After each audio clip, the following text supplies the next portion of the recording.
কাতার যাতে কাতার মিলিটারিতে বাংলাদেশের থেকে যাতে ট্রুপস নেয়, তারা প্রায় 800 জনের মতো ট্রুপস নেবে। কাতারকে ডেডিকেটেড একটা ইকোনমিক জোন আমরা তাদের জন্য তৈরি করে দেবো, কাতারের ডিফেন্স ইন্ডাস্ট্রির জন্য।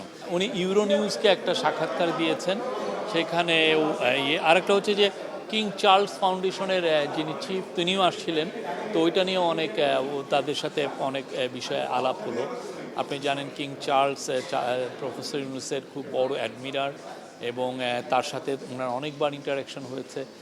তো কিংস চার্লসের সাথে ওই ফাউন্ডেশনের চিফ এসেছিলেন, তার সাথেও কথা হয়েছে। এরপরে আমরা চলে গেলাম হচ্ছে কাতারের ডেপুটি প্রাইম মিনিস্টার, উনি আবার কাতারের ডিফেন্স মিনিস্টার এবং অন্যান্য অনেক মিনিস্ট্রি উনি হোল্ড করেন। তো ওনার সাথে মিটিংটা খুবই ইম্পর্টেন্ট এই জন্য আমরা তাদেরকে কিন্তু অনেক আগে একটা রিকোয়েস্ট করেছিলাম, সেটা হচ্ছে যে বাংলাদেশের থেকে কাতার যাতে কাতার মিলিটারিতে বাংলাদেশের থেকে যাতে ট্রুপস নেয়। তো অলরেডি আমরা তো অ্যাকসেপ্টেন্স পেয়েছি, আমরা প্রেস রিলিজ দিয়েছি যে তারা প্রায় 800 জনের মতো ট্রুপস নেবে।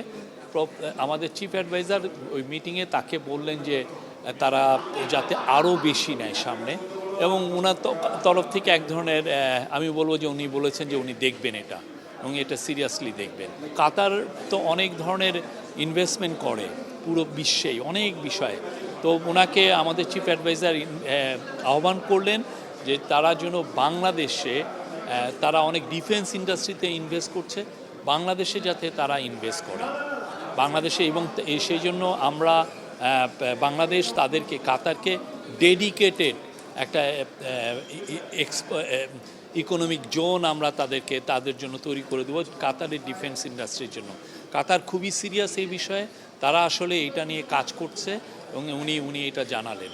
তো কাতারের সাথে যে আমাদের যে সম্পর্কটা আজকে আমরা বলতে পারি যে এটা যে আরও এগিয়ে যাচ্ছে, তার এটা একটা সাইন। আমি বলবো যে এটা খুবই ওনারা খুবই ইন্টারেস্টেড বাংলাদেশে, এবং কাতার অনেক জায়গায় ইনভেস্ট করছে, বাংলাদেশকে তারা সিরিয়াস লোকেশন হিসাবে দেখছে। দুইটা মিটিং হয়েছে, একটা খুবই ইম্পর্টেন্ট মিটিং হলো হচ্ছে স্পেসএক্সের ভাইস প্রেসিডেন্ট লরিন ড্রায়ার, তার সাথে ওনারা আমরা অলরেডি এটা নিয়ে একটা প্রেস রিলিজ দিয়েছি, এবং আমাদের যেটা ওরা খুবই স্যাটিসফাইড যেভাবে আমরা তাদেরকে টেকনিক্যাল সাপোর্ট দিয়েছি, এবং আশা করা হচ্ছে যে টেকনিক্যাল স্টার্টটাও মে মাসে হবে, এবং বাই জুন বা আর্লি আমাদের যে টাইমটা আমরা ফিক্স করে দিয়েছেন চিফ অ্যাডভাইজার যে 90 দিনের মধ্যে লঞ্চিং, আমরা আশা করছি 90 দিন 85 দিনের মধ্যেই।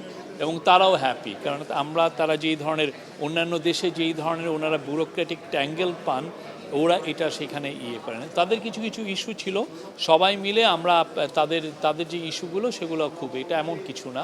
তা আমরা আশা করছি বাই জুনের শেষের দিকে এটা মেতে এটা টেকনিক্যাল লঞ্চ হবে, তারপরে এটা জুনের শেষে আশা করছি যে এটা পুরোপুরি কমার্শিয়াল লঞ্চ হবে।